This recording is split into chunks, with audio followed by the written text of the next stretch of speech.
पुणे के मुल्शी MDIDC इलाके की केमिकल फैक्ट्री में आग से 17 लोगों की मौत हो गई। फैक्ट्री के 37 मजदूरों में से 20 को सुरक्षित निकाल लिया गया। कई लोगों की दम घुटने से मौत हुई है। पीएम नरेंद्र मोदी ने दुख जताते हुए मृतकों के परिजन को 2 लाख और घायलों को 50,000 मुआवजे की घोषणा की। वहीं महाराष्ट्र सरकार ने भी इतना ही मुआवजा देने का ऐलान किया। महाराष्ट्र के सीएम उद्धव ठाकरे आज प्रधानमंत्री नरेंद्र मोदी से दिल्ली में मुलाकात करेंगे। दोनों के बीच कोरोना चक्रवात तूफान से नुकसान और वैक्सीनेशन को लेकर चर्चा हो सकती है। बता दें कि ऑक्सीजन की आपूर्ति में महाराष्ट्र ने बेहतर काम किया है। इस पर ठाकरे अपना अनुभव भी साझा कर सकते हैं। पीएम नरेंद्र मोदी ने कहा कि राज्यों के आग्रह पर वैक्सीनेशन को लेकर बदलाव किया गया है। वैक्सीनेशन से जुड़ा पूरा जिम्मा अब केंद्र सरकार का होगा।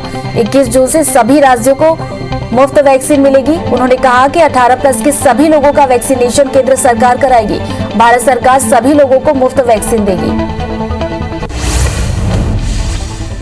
पीएम नरेंद्र मोदी ने सोमवार को गरीब के लिए राहत का ऐलान किया। पीएम ने कहा कि देश के 80 करोड़ गरीब लोगों को दिवाली तक मुफ्त राशन दिया जाएगा, यानी नवंबर तक। प्रधानमंत्री गरीब कल्याण अन्न योजना के तहत ये राशन दिया जाएगा। 15 महीने के कोरोना काल में ये प्रधानमंत्री का 9वां संदेश था। पीएम मोदी ने कहा कि कोविड से लड़ने 1.25 साल में नए हेल्थ इंफ्रास्ट्रक्चर बने। अप्रैल मई में ऑक्सीजन की मांग अकल्पनीय रूप से बढ़ी है। इससे पहले मेडिकल ऑक्सीजन की मांग इतनी कभी नहीं रही। मेडिकल ऑक्सीजन के लिए सरकार के सभी तंत्र जुटे रहे। बेहद कम समय में 10 गुना से ज्यादा उत्पादन बढ़ाया गया। मुफ्त वैक्सीन की घोषणा के बाद कांग्रेस नेता अधीर रंजन चौधरी का बयान सामने आया है। उन्होंने कहा कि राज्यों की सरकारों ने केंद्र पर दबाव डालकर मुफ्त में वैक्सीन देने की बात कही और सुप्रीम कोर्ट ने दखल दिया। उसके बाद सरकार को मुफ्त करने का फैसला करना पड़ा। इससे साफ होता है कि पीएम ने ये फैसला दबाव में लिया है। देश में सभी के लिए मुफ्त वैक्सीन की घोषणा के बाद एनसीपी नेता नवाब मलिक का बयान भी सामने आया। उन्होंने कहा कि प्रधानमंत्री ने सभी लोगों को मुफ्त में वैक्सीन लगाने का जो फैसला किया है वो उन्होंने सुप्रीम कोर्ट के दबाव में आकर किया। केंद्र सरकार ने कोरोना में अपनी विफलताओं को छुपाने के लिए ये निर्णय लिया है। फ्री वैक्सीनेशन की घोषणा के बाद छत्तीसगढ़ के मुख्यमंत्री भूपेश बघेल का भी बयान सामने आया। सीएम भूपेश बघेल ने कहा कि फ्री वैक्सीनेशन की घोषणा देरी से ली गई। जो वैक्सीन की उपलब्ध नहीं करा पा रहे तो डोज कैसे लगेंगे। उन्होंने कहा कि सुप्रीम कोर्ट की फटकार के बाद नींद खुली है।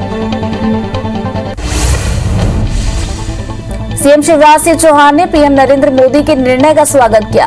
उन्होंने प्रदेश की जनता की ओर से पीएम नरेंद्र मोदी का आभार व्यक्त किया। सीएम ने कहा कि पूरे देश में 18 वर्ष से अधिक आयु के वैक्सीनेशन का कार्य पहले राज्य सरकार कर रही थी, परंतु इस कार्य में कई कठिनाइयां सामने आ रही थी। दुनिया भर में कोरोना के मामले 17 करोड़ 43 लाख को पार कर गए हैं। वहीं अब तक 37,51,000 मरीजों की मौत हो चुकी है। दुनिया भर के 15 करोड़ 76 लाख मरीज कोरोना को हरा कर स्वस्थ हुए हैं। एक्टिव आंकड़ों की बात की जाए तो 1 करोड़ 30 लाख के पार ये आंकड़े पहुंच चुके हैं। संक्रमण के मामले में भारत दुनिया में अमेरिका के बाद दूसरे नंबर पर है। देश में एक दिन में कोरोना के 87,295 नए मामले सामने आए, जिससे कुल आंकड़ा 2 करोड़ 89 लाख के पार पहुंच गया है। वहीं 2,115 नई मौत से अब तक 3,51,000 मरीजों की मौत हो चुकी है। पिछले 24 घंटे में 1,85,000 मरीजों के ठीक होने से कुल आंकड़ा 2 करोड़ 73 लाख को पार कर गया। वहीं 12,97,000 एक्टिव मरीजों का इलाज जारी है। तमिलनाडु में 19,448 नए केस से कुल आंकड़ा 22,56,000 को पार कर गया। प्रदेश में 351 मौत से अब तक 27,000 मरीजों की मौत हो चुकी है। वहीं पिछले 24 घंटे में 31,360 मरीज डिस्चार्ज हुए, जिससे कुल आंकड़ा 19,97,000 को पार कर गया। तमिलनाडु में 2,32,000 एक्टिव मरीजों का इलाज जारी है। मध्य प्रदेश में 571 नए केस मिलने से आंकड़ा 7,85,000 को पार कर गया। प्रदेश में 32 मरीजों की मौत से कुल आंकड़ा 8,369 हो गया है। वहीं पिछले 24 घंटे में 1,782 मरीज डिस्चार्ज हुए, जिससे अब तक 7,68,000 को यह आंकड़ा पार कर गया। राज्य में एक्टिव मरीजों की संख्या 8,860 हो गई है। हालांकि एमपी में कोरोना केस लगातार कम हो रहे हैं। छत्तीसगढ़ में धीमी रफ्तार के बीच कोरोना के 1285 नए मामले सामने आए। वहीं 26 मौत से अब तक 13,243 लोगों की मौत हो चुकी है। 3,119 मरीजों के डिस्चार्ज होने से कुल आंकड़ा 9,47,000 को पार कर गया। एक्टिव मरीजों की संख्या लगभग 21,000 पहुंच गई है। वहीं रायपुर से 119 और दुर्ग में 35 नए केस सामने आए। कोरोना संक्रमण के कारण अनाथ हुए बच्चों को लेकर राष्ट्रीय बाल अधिकार संरक्षण आयोग का बयान सामने आया। आयोग के अध्यक्ष प्रियंक कानूनगो ने कहा कि पश्चिम बंगाल और दिल्ली की सरकारों का रवैया असंवेदनशील है, क्योंकि इन्होंने इन बच्चों के संदर्भ में अब तक पूरी जानकारी मुहैया नहीं कराई है।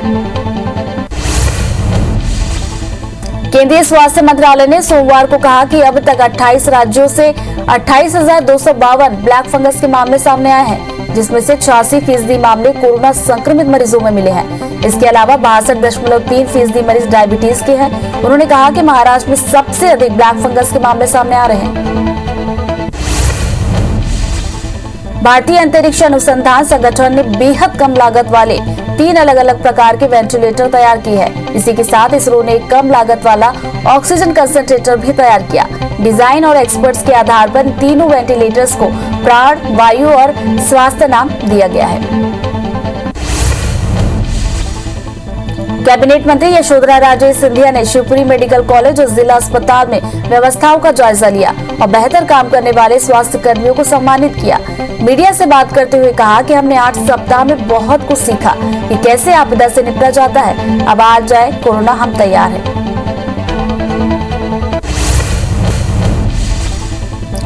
टीकमगढ़ में हुए बैठक में विवाद के बाद टीकमगढ़ विधायक राकेश गिरी को तलब किया गया। प्रदेश अध्यक्ष वीडी शर्मा से मुलाकात के बाद विधायक राकेश गिरी के सुर बदले नजर आए और उन्होंने बैठक में सांसद वीरेंद्र खटीक और प्रभारी मंत्री सुरेश धाकड़ के सामने अपने आचरण के लिए माफी मांगी। एमपी सरकार में ऊर्जा मंत्री प्रद्युम्न सिंह तोमर ग्वालियर शहर के 4 मुक्तिधाम पहुंचे, जहां उन्होंने कोरोना काल में हुई मौतों में संवेदनशीलता दिखाते हुए लावारिस अस्थियों को गंगा में विसर्जन करने के लिए रवाना किया। पखानजूर के बड़गांव को उप तहसील का दर्जा दिलाने पर विधायक अनूप नाग का स्थानीय लोगों ने स्वागत किया। इस दौरान विधायक ने फीता काटकर उप तहसील भवन का शुभारंभ किया। साथ ही विधायक ने तेंदुपत्ता हितग्राहियों को नगद भुगतान और उप स्वास्थ्य केंद्र को 1 महीने के अंदर संजीवनी वाहन उपलब्ध कराने की घोषणा की। मूंग का समर्थन मूल्य 7,196 प्रति क्विंटल करने पर बीजेपी किसान मोर्चा ने सीएम का आभार जताया और प्रदेश के किसानों की ओर से हल भेंट किया। इस दौरान कृषि मंत्री कमल पटेल भी मौजूद रहे। बीजेपी किसान मोर्चा के प्रदेश अध्यक्ष दर्शन सिंह ने कहा कि ये निर्णय गरीब किसानों के प्रति संवेदनशीलता को दिखाता है। कृषि मंत्री कमल पटेल और बीजेपी के प्रदेश मंत्री राहुल कोठारी ने भोपाल के कोफेजा थाने के पुलिसकर्मियों का सम्मान किया। दोनों नेताओं ने पुलिसकर्मियों को सैनिटाइजर और मास्क भी दिए। कृषि मंत्री ने कहा कि पुलिसकर्मी जान जोखिम में डालकर ड्यूटी कर रहे हैं, उनका सम्मान कर गर्व हो रहा है। दतिया में एक बार फिर IBC 24 की खबर का असर हुआ है। इंदरगढ़ नगर के वार्ड 4 में अनाथ बच्चों की मदद के लिए प्रशासन और समाज सेवियों ने हाथ बढ़ाया। एक निजी स्कूल ने बच्चों को पढ़ाने की जिम्मेदारी ली है। साथ ही भाजपा के जिला अध्यक्ष ने पीड़ित परिवार की मदद करने का भरोसा दिया। बस्तर संभाग में ब्लैक फंगस से लड़ने के लिए स्वास्थ्य विभाग की तैयारियां जमीनी स्तर पर नहीं दिखाई दे रही। जांच के लिए न्यूजल एंडोस्कोपी मशीन भी नहीं है। यहाँ की एक महिला मरीज की मौत भी ब्लैक फंगस से रायपुर में हुई। कलेक्टर ने बताया कि जरूरत की दवाई और मशीन के लिए ऑर्डर दिए गए हैं। दुर्ग में लॉकडाउन खुलते ही बाजारों में भीड़ उमड़ रही है। ग्राहकों के साथ साथ दुकानदार भी कोविड प्रोटोकॉल का पालन नहीं कर रहे। अनलॉक के बाद जिला प्रशासन की तैयारियां नहीं दिख रही, जिससे फिर कोरोना का खतरा बढ़ सकता है। कोरोना का असर दुर्ग के कई निजी स्कूलों पर पड़ा है। जिले के 40 निजी स्कूल ने जिला शिक्षा अधिकारी को आवेदन देकर स्कूल बंद करने की जानकारी दी है। शिक्षा विभाग इन स्कूलों में पढ़ने वाले बच्चों को दूसरे स्कूलों में शिफ्ट करने में लगा हुआ है। वहीं कलेक्टर ने कहा कि स्कूल संचालकों के साथ बैठक कर स्थिति को समझा जाएगा। धमतरी में भाजपा के जिला पंचायत सदस्यों ने 15वें वित्त आयोग की राशि आवंटन में भेदभाव का आरोप लगाते हुए जिला पंचायत के सामने धरना दे दिया और राशि का वितरण अभी सदस्यों में बराबर करने की मांग की। इधर सत्ताधारी भाजपा जिला सदस्यों ने आरोपों को बेबुनियाद बताया। अभनपुर के सोनेसिल्ली में अतिक्रमण हटाने से नाराज ग्रामीणों ने विधायक धनेंद्र साहू के निवास पर जमकर हंगामा किया, लेकिन विधायक से मदद नहीं मिलने पर ग्रामीणों ने नवापारा अरंग मुख्य मार्ग पर चौका जाम कर दिया। हालांकि बाद में पुलिस और तहसीलदार ने उन्हें हटाकर जाम को खुलवाया। जबलपुर में डूबना एयरपोर्ट के समीप प्रस्तावित ग्रीन स्पोर्ट्स सिटी को लेकर विरोध गहराता जा रहा है। कांग्रेस नेताओं ने संभागायुक्त को ज्ञापन सौंपकर ग्रीन स्पोर्ट्स सिटी के निर्माण को पर्यावरण के लिए खतरा बताया और ग्रीन स्पोर्ट्स सिटी पर रोक लगाने की मांग की।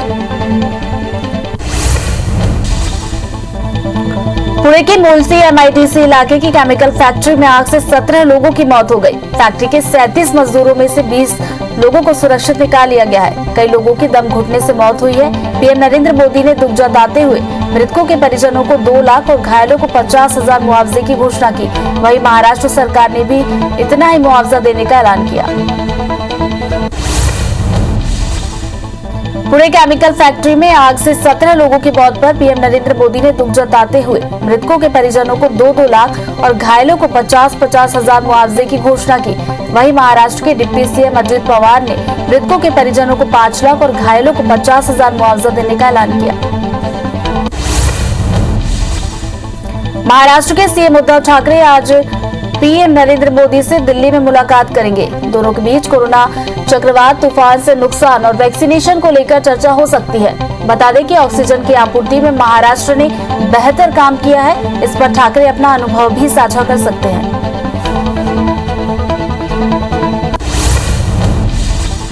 पीएम नरेंद्र मोदी ने कहा कि राज्यों के आग्रह पर वैक्सीनेशन को लेकर बदलाव किया गया है। वैक्सीनेशन से जुड़ा पूरा जिम्मा अब केंद्र सरकार का होगा। 21 जून से सभी राज्यों को मुफ्त वैक्सीन मिलेगी। उन्होंने कहा कि 18+ के सभी लोगों का वैक्सीनेशन केंद्र सरकार कराएगी। भारत सरकार सभी लोगों को मुफ्त वैक्सीन देगी। प्रधानमंत्री नरेंद्र मोदी ने सोमवार को गरीब के लिए राहत का ऐलान किया। पीएम ने कहा कि देश के 80 करोड़ गरीब लोगों को दिवाली तक मुफ्त राशन दिया जाएगा, यानी नवंबर तक। प्रधानमंत्री गरीब कल्याण अन्न योजना के तहत ये राशन दिया जाएगा। 15 महीने के कोरोना काल में ये प्रधानमंत्री का 9वां संदेश था। पीएम मोदी ने कहा कि कोविड से लड़ने 1.25 साल में नए हेल्थ इंफ्रास्ट्रक्चर बने। अप्रैल मई में ऑक्सीजन की मांग अकल्पनीय रूप से बढ़ी है। इससे पहले मेडिकल ऑक्सीजन की मांग इतनी कभी नहीं रही। मेडिकल ऑक्सीजन के लिए सरकार के सभी तंत्र जुटे रहे। बेहद कम समय में 10 गुना से ज्यादा उत्पादन बढ़ाया गया। फ्री वैक्सीनेशन की घोषणा के बाद छत्तीसगढ़ के मुख्यमंत्री भूपेश बघेल का बयान सामने आया। सीएम भूपेश बघेल ने कहा कि फ्री वैक्सीनेशन की घोषणा देरी से की गई। जब वैक्सीन भी उपलब्ध नहीं करा पा रहे हैं तो डोज कैसे लगेंगे। उन्होंने कहा कि सुप्रीम कोर्ट की फटकार के बाद नींद खुली है। मुख्यमंत्री शिवराज सिंह चौहान ने पीएम मोदी के निर्णय का स्वागत किया। उन्होंने प्रदेश की जनता की ओर से पीएम नरेंद्र मोदी का आभार व्यक्त किया। सीएम ने कहा कि पूरे देश में 18 वर्ष से अधिक आयु के वैक्सीनेशन का कार्य पहले राज्य सरकार कर रहे थे, परंतु इस कार्य में कई कठिनाइयां आ रही थी। इसरो ने बेहद कम लागत वाले 3 अलग अलग प्रकार के वेंटिलेटर तैयार किए हैं। इसी के साथ इसरो ने कम लागत वाला ऑक्सीजन कंसंट्रेटर भी तैयार किया। डिजाइन और एक्सपर्ट्स के आधार पर इन तीनों वेंटिलेटर्स को प्राण, वायु और स्वास्थ्य नाम दिया गया।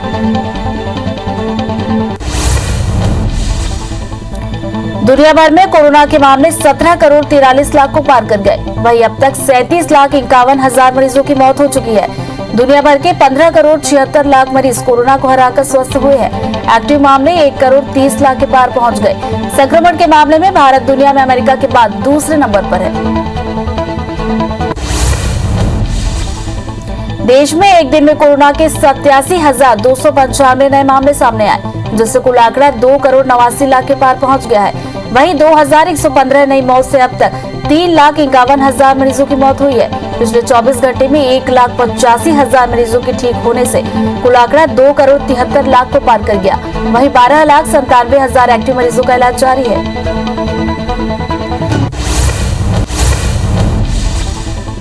तमिलनाडु में 19,448 नए केस मिलने से कुल आंकड़ा 22,56,000 को पार कर गया। प्रदेश में 351 मौत से अब तक 27,000 मरीजों की मौत हो चुकी है। वहीं पिछले 24 घंटे में 31,360 मरीज डिस्चार्ज होने से कुल आंकड़ा 19,97,000 को पार कर गया। तमिलनाडु में 2,35,000 एक्टिव मरीजों का इलाज जारी है। मध्य प्रदेश में 571 नए केस मिलने से आंकड़ा 7,85,000 को पार कर गया। प्रदेश में 32 मरीजों की मौत से कुल आंकड़ा 8,369 हो गया। वहीं पिछले 24 घंटे में 1,782 मरीज डिस्चार्ज होने से अब तक 7,68,000 को यह आंकड़ा पार कर गया है।